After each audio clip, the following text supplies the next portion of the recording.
Tudo o que você precisa, você encontra na Combate Móveis e Eletro. Crediário próprio em até 24 vezes e entrega e montagem gratuita. Combate.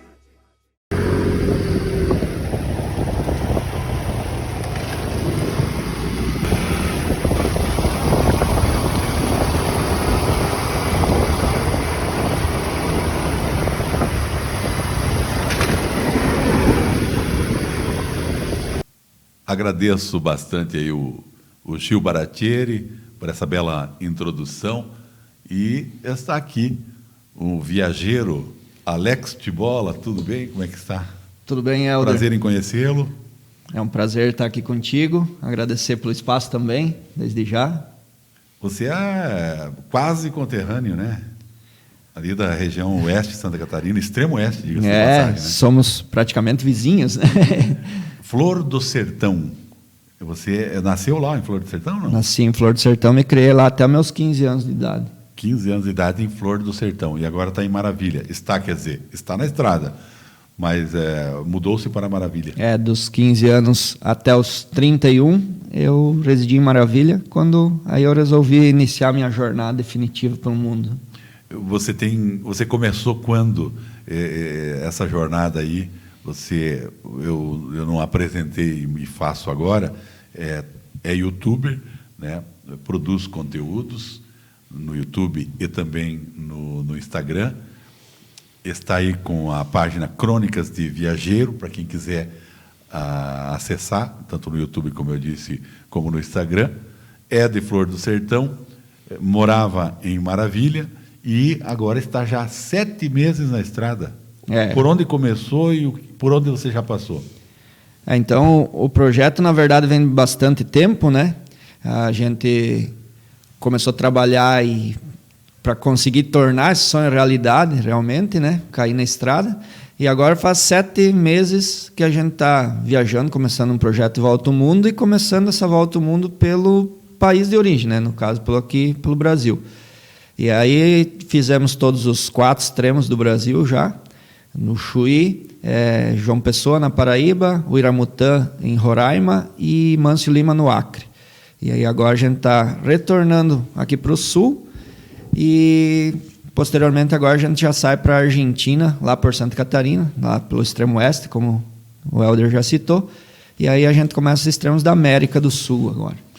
Pop 100 é o teu veículo. O que é a Pop 100, para quem não conhece? Então, Helder, a Pop 100 hoje a nível nacional é a moto com menor capacidade, né? A moto mais pequena que se pode andar perante a lei, né? De uma forma legal, numa rodovia nacional, né? Menos de 100 cilindradas, por lei do Brasil e alguns outros países também, não se pode rodar em rodovia. E a moto mais pequena que se tem é a Pop 100, né? Então, para quem não conhece, é tipo uma bis, só que mais magrinha, né? Uma bis magrinha. E a média que você anda por hora, que você está se deslocando assim? Então, ela anda um pouco mais, mas eu ando no máximo a 80 por hora hoje em dia, né? De 60 a 80, hoje eu estou morando literalmente na moto, né? Então não tenho, assim, uma aspiração para quantos quilômetros rodar no dia. Então, como eu moro na moto, viajo acampando, aonde eu parar, eu estou em casa. Então, o importante é aproveitar realmente. O que você carrega consigo, Alex? Tudo que a pessoa tem em casa, exceto uma geladeira. Mas tudo que eu preciso para viver hoje está na moto. Então, eu tenho roupa, só que pouca, né? Pouca roupa. Meu material de trabalho, né? Material de produção de conteúdo, aí, câmera, enfim. E toda a minha casa, que hoje eu moro numa baraca, já há 7 meses, né? Uma baraca, cozinha, comida, colchonete, cobertor, toda essa questão. Quanto tempo você demora para montar a sua casa, quando você chega aqui que eu vou ficar? Para montar, geralmente, até um pouco mais de tempo, justamente porque é algo tranquilo, assim, né? Mas é algo em torno de 2 horas até montar acampamento, preparar alguma comida e tal, bem devagar, assim. Nesse teu propósito dessa viagem de fazer a volta ao mundo, pressa não existe. Essa palavra não existe. Eu costumo assim não criar, por um exemplo, uma pressão psicológica, né? Então eu comento com as pessoas mais íntimas que eu quero dar uma volta no meu mundo, que era aquele mundo padrão que a maioria das pessoas vive, que é acordar, trabalhar, pagar conta e sucessivamente, né? Então eu queria descobrir se realmente tinha um outro jeito de viver a vida, digamos assim, aproveitando talvez um pouco mais. Então hoje em dia eu saí para ficar 10 anos, né? Esse é o meu projeto, sim, 10 anos rodando o mundo. Quanto tempo faz já? 7 meses. 7 meses que eu falei, 7 meses. Mas, assim, realmente, Helder, hoje não teria uma pressa, né? Então, bem descompassado, assim. Antes eu já viajava de moto, né? Mas era aquela questão de férias, sempre bem corrido, tinha um roteiro limitado de dias, de tempo, então as coisas realmente corriam um pouco mais. E, às vezes, eu sentia que eu deixava de aproveitar algumas coisas, né? Algumas pessoas que eu conhecia durante o trajeto faziam alguns convites e eu tinha que, por questão de dias, às vezes recusar. Hoje em dia não, eu consigo aproveitar e me imergir um pouco mais nas culturas, nos gostos, nas pessoas também que eu conheço. Então hoje não tem pressa. Como é que é a receptividade? E eu vou perguntar diferente. Como é que foi a tua receptividade em cada um dos 4 extremos que você já foi no Brasil e alguma curiosidade de cada um desses lugares? Então, o Brasil ele é gigante, sabe? Realmente é um país continental e muda muito assim de uma região para outra. É umas diferenças culturais gritantes. Cada lugar tem as suas particularidades, cada pessoa que a gente conhece tem aquelas coisas que deixam a gente marcado, mas me marcou muito a questão de receptividade, principalmente do Norte e Nordeste. É um povo muito receptivo, que abre literalmente as portas, assim, né, de uma maneira bem peculiar, assim. E, por um exemplo, alguma curiosidade, quando vinha agora já num regresso do extremo oeste, que foi o último extremo que eu fiz, eu estava com um certo problema na moto com relação a pneus e tal, e acabei dormindo por questão de receptividade, reforçando tendo como uma prova isso tudo, dormindo inclusive dentro de uma borracharia, porque a receptividade foi tanta que eu acabei ficando no próprio estabelecimento, sendo que o dono da borracharia não ficava ninguém lá, sabe? Ficou de guardião Fiquei lá. De guardião. Isso foi onde? Isso foi em Itaituba, no Pará. Itaituba, no Pará. E lá no Chuí, como é que é? O Chuí eu fiz o começo do projeto por ele, né? Por morar no extremo oeste de Santa Catarina, era o extremo mais próximo, né? Então eu já fiz uma questão particular que o roteiro eu sempre tento fugir um pouco do tradicional. E aí eu fiz o caminho para o Chuí, ao invés da reserva do Taim, que é toda asfalto, né? Eu fiz pela areia toda da Praia do Cassino, que é a maior praia do mundo, ininterrupta, né? São mais extensão, né? Isso, são mais de 230 quilômetros de faixa de areia ininterrupta. E eu fiz o caminho para se chegar no extremo sul, no Chuí, por ela. Então foi uma experiência, tudo isso está documentado lá no canal do YouTube, né? Crônicas de Viajeiro, ele conta o dia a dia de alguém que está morando na moto, então tem bastante curiosidade, bastante lugar diferente, e isso foi bem diferente para mim também, né? Porque é toda uma imersão num lugar que tem abismos horizontais, que chamam, né? Muita faixa de areia e água por longos quilômetros, né? Então isso dá uma sensação de solitude, digamos assim, e o choque de tu encontrar diversos animais durante esse trajeto também, né? Bem interessante. Perigo você passou em algum momento assim mais iminente? Então, isso é uma dúvida que geralmente surge porque a gente às vezes está acostumado a ver, a pegar muita coisa ruim no ar, digamos assim, né? E não que não exista perigo, mas eu tento fugir um pouco do tradicional e fugir, às vezes, bastante de cidade grande e tal, que eu, como me criei numa cidade pequena, gosto das coisas simples e um pouco mais para fora, mais de interior e tal, né? E eu, graças a Deus, até hoje, assim, a nível de perigo, o que eu mais digamos assim, tive contato é a questão da própria viagem de moto em si, né? Perigo da estrada e tal. Mas quando passa, por exemplo, uma carreta, dá aquele vácuo, aquele vento. A careta, eu nunca tive problema com careta, assim, né? Geralmente, às vezes, o pessoal de carro respeita um pouco menos até do que os próprios caminhoneiros, né? Mas tem a questão do respeito que tem que se ter pelo tamanho do meio de transporte, né? Então, como eu viajo devagar hoje, às vezes, quando eu percebo que, de certa forma, eu vou acabar atrapalhando, eu deixo o lugar, a pessoa segue a viagem dela e eu sigo a minha e todo mundo fica feliz, né? Agora nós vamos partir para o teu projeto. O que você pretende fazer para frente? Esse ano, por exemplo, e o ano que vem, é óbvio, é uma coisa mais alongada, porque você quer ficar 10 anos. Mas antes de a gente partir para esse roteiro de lugares, eu gostaria de saber como é que está a sua viagem interior.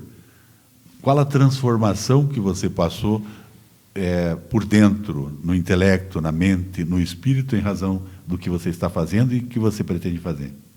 Que baita pergunta. Me sinto até, inclusive, honrado de estar conversando contigo e respondendo uma pergunta tão inteligente dessa forma. Então, hoje eu posso citar, e eu acho que isso acontece bastante, do viajante que saiu nunca ser o mesmo quando do seu regresso, né? Então, hoje eu me sinto uma pessoa completamente diferente daquela que partiu já, né? E eu penso que quanto mais se estender essa viagem, mais intensa vai ser essas mudanças. Todas as viagens que eu fazia sempre causavam alguma mudança do jeito de ver o mundo. Então, isso foi fazendo também com que eu me desapegasse de muita coisa material e tudo mais, até porque eu acho que é a primeira coisa que tem que acontecer quando se parte sim, para um projeto Volta ao Mundo, é o desapego, né? Desapego das coisas materiais, inclusive das pessoas que a gente gosta, a gente vai acabando conhecendo outras pessoas. E esse dia a dia na estrada, eu digo hoje que, pela experiência que eu estou vivendo, que a estrada, literalmente, ou a vida em si, né, é a maior faculdade que eu já cursei, digamos assim, né. Sou graduado em Educação Física, também em Técnico Eletromecânica, mas nada me ensinou tanto quanto essa imersão de pessoas diferentes, e às vezes aquela pessoa que menos a gente espera é a que mais consegue dar uma aula assim, para a gente. Então, hoje, mudei muito o meu jeito de ver a vida. De olhar as pessoas. De olhar as pessoas. Hoje eu sou muito mais grato. Acho que eu vivo... devido a ver várias realidades diferentes, eu acabei percebendo que muitas vezes a gente acaba caindo na besteira de reclamar por coisas que não fazem sentido. Se queixar. Né? Se queixar à toa, entre aspas, né? E com relação a conhecer várias culturas, acabei percebendo que isso eu precisava mudar. Então, hoje eu sou mais grato, vivo de uma maneira mais leve, com muito menos, talvez pensando em coisas materiais, com muito menos do que eu tinha em casa, por exemplo. Né? Mas esse fato de ter que usar a criatividade todos os dias, desde para tomar banho, coisas simples, necessidades básicas, acabam, de certa forma, ensinando também muita coisa para a gente não se aperta tanto, e a gente vê, no fim das contas, que é preciso, na verdade, tão pouco para se viver e ser feliz, só que é preciso muita experiência para se chegar a essa conclusão. Agora vamos falar então um pouco do que você planeja e qual que vai ser o teu roteiro, onde que você pretende chegar até o fim da sua aventura, digamos assim, sobre a Pop 100. Show de bola. Então, agora, a princípio, eu estou em Santa Helena, né? Um prazer de estar aqui com os pessoal do Correio do Lago aí que está nos assistindo. Daqui eu sigo para o extremo oeste catarinense, né? Passo em casa, onde eu vou fazer os últimos ajustes na moto e tudo mais, despedir da família por um tempo um pouquinho mais longo, né? Então, ficar um pouco com eles também. E aí eu parto saindo para a Argentina, e lá pelo extremo oeste catarinense, eu pretendo chegar no primeiro extremo da América do Sul, aí, que seria Ushuaia e Porto Williams, né? Ushuaia na Argentina e Porto Williams no Chile. E a ideia é chegar lá, é o lugar mais próximo da calota polar sul do mundo, que se consegue chegar por terra, né? Esses dois lugares. E a ideia é chegar lá ainda no inverno. Então, em agosto, agora eu já saio para a Argentina para chegar lá no final do inverno, acampando. Provavelmente vai ter bastante perengue, acampamento na neve e tudo mais. E esse vai ser o começo do desafio aqui pela América do Sul, que agora vai compreender os 4 extremos da América do Sul, né? Completando os 4 extremos do Brasil, agora os 4 extremos da América, em algo que vai mais ou menos uns 2 anos para ser concluído. Aí, provavelmente, a gente vai partir, depois disso, ou para a Europa ou já para a África, né? Que seria o próximo continente, assim, que vai ser... E daí vai atravessar, tipo, vai utilizar navio, alguma coisa assim, vai sempre utilizar esse meio. Isso, aí provavelmente... Tem plano de repente, pegar até avião para algum lugar ou não? Pode acontecer? Pode acontecer. Uma carona de avião, né? Aí, para o pessoal entender, hoje, a nível de moto, eu acredito, até onde eu tenho conhecimento de quem documenta, pelo menos, né? Quem acaba documentando viagem, sou uma das pessoas que mais viajam de forma econômica, né? Eu sempre friso isso no meu dia a dia, porque quanto mais econômico eu viajar, mais dias eu vou conseguir me manter na estrada, né? Então, eu viajo com muito pouco. Acampando, eu mesmo faço minha própria comida e tudo mais. Então, devido ao fato logístico, uma viagem de volta ao mundo assim, muito provavelmente essa parte de Europa e África eu não vou fazer com a mesma moto, porque os custos são muito grandes, né, para tu levar a moto aqui da América do Sul até na África, Marrocos, que seria o caso. Ou... Quer dizer, não é um casamento com a Pop 100. Não. Mas sempre... Tá desapegado até dela, se precisar. Com certeza. Né? Vai chorar um pouco quando largar ela. E ela também, provavelmente, que a gente acaba sendo bastante companheiro, vários momentos sozinhos, né? Eu só tenho a companhia dela, né?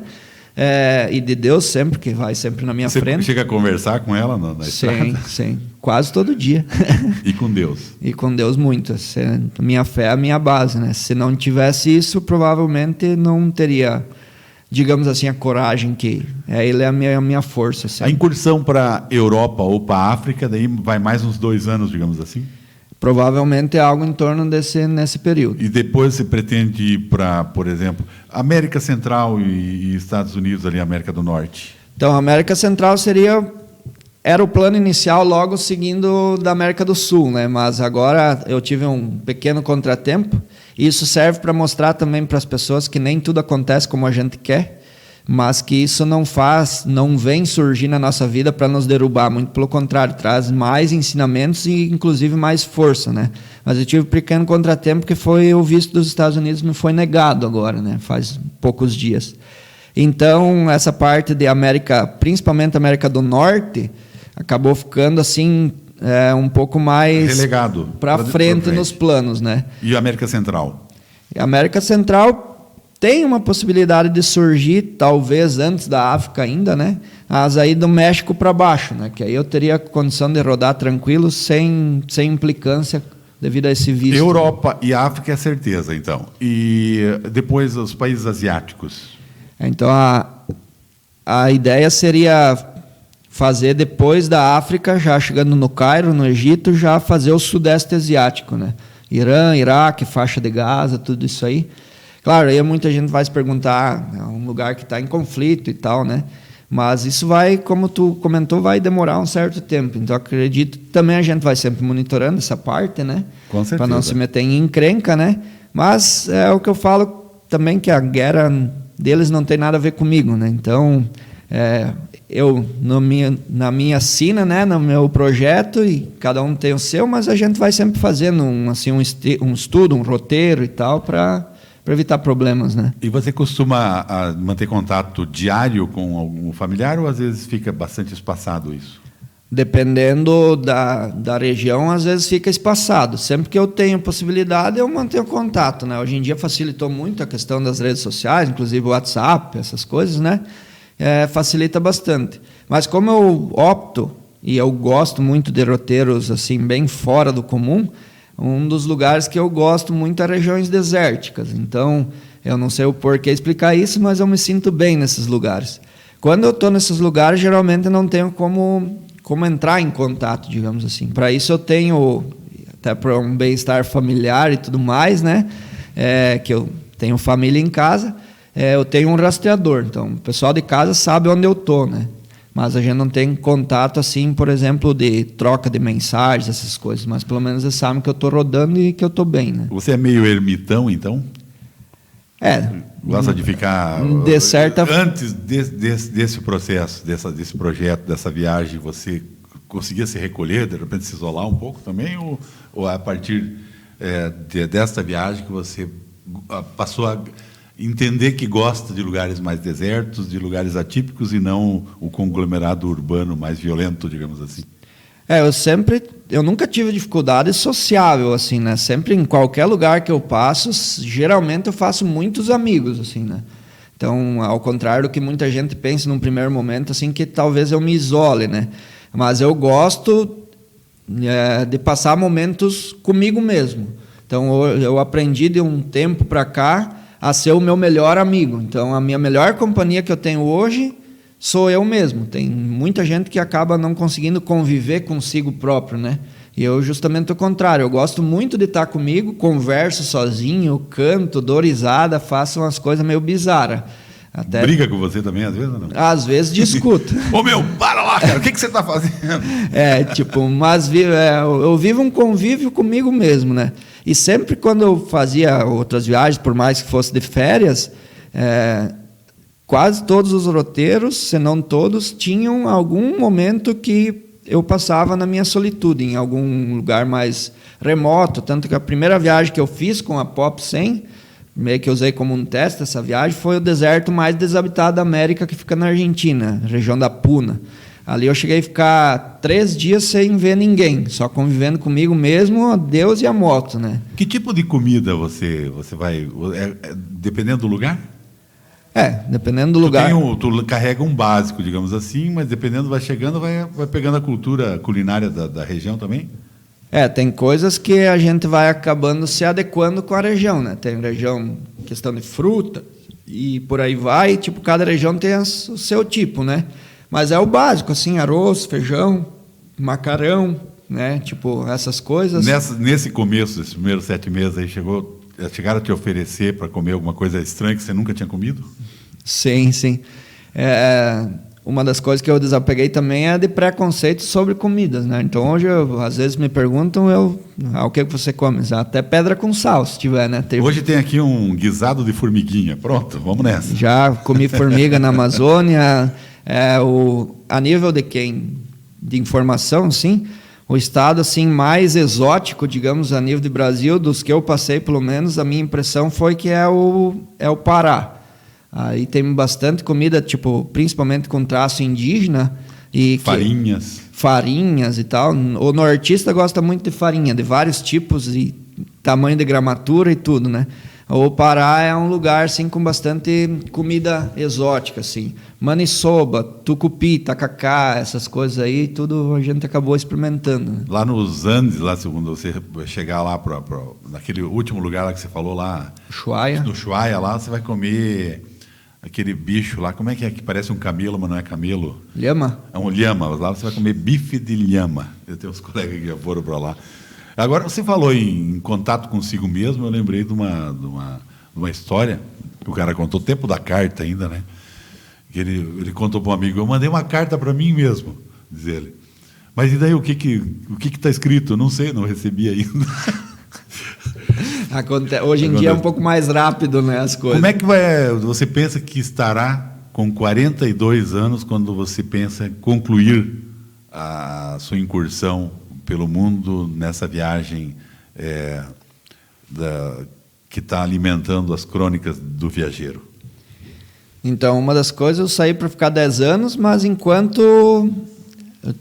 como eu falei, eu não mantenho isso como uma pressão psicológica. Então, enquanto eu estiver bem, eu vou seguir viagem. Hoje, na visão que eu tenho hoje, depois desses 7 meses já, eu não sei se eu conseguiria voltar, digamos assim, para um padrão de morar numa casa estática, como era antes. É um forte candidato a pelo menos ter um motorhome, então. Pelo menos. Já passa na mente já. De continuar assim, talvez não com tanta intensidade, não rodando tanto, mas assim, de estar, por exemplo, com a casa em lugares diferentes a cada tanto tempo, né? Então, seria um motorhome, se encaixaria bem nisso, né? Tanto é que já passa em mente. Mas eu acho que assim, A nível financeiro, tipo assim, eu deveria ter continuado onde eu estava, digamos. Mas, assim, a nível de experiência de vida, com certeza voltaria no que eu percebo desde então, que desde a saída, é que eu voltaria no mínimo muito mais rico, assim, de experiência. Que maravilha. Alex Tibola, tem parentes aqui em Santa Helena, primo da Cleusa, né? Primo da Cleusa. Aliás, a pedreira municipal que tem o nome do pai da Cleusa, né? Agora, Antônio, acho que é, né? Isso. Antônio Tibola, né? É a pedreira aqui. Então tem uma ligação também com Santa Helena, a família Sandman é lá da Flor do Sertão, pessoal de Maravilha, tem muita gente também por aqui, tem uma ligação com a gente. Muitíssimo obrigado pela conversa com a gente. Depois da nossa despedida, vamos a um clipe aí com algumas imagens já que você fez, né, com o capricho do nosso amigo Gil, e sou grato em nome do Correio do Lago, de toda a galera que acompanha a nossa live, as demais plataformas, o site correiodolago.com.br. Muito obrigado, Alex. Agradecido sou eu, Helder. Obrigado pelo espaço, pela oportunidade. Obrigado a você que está acompanhando nós também, pelo espaço aqui no Correio do Lago. E se você quiser continuar acompanhando mais essa história, chega lá no Crônicas de Viajeiro, Instagram e YouTube. Lá tem bastante conteúdo, tenho certeza que você vai gostar muito de estar com a gente. Tá certo. E boa viagem. Obrigado.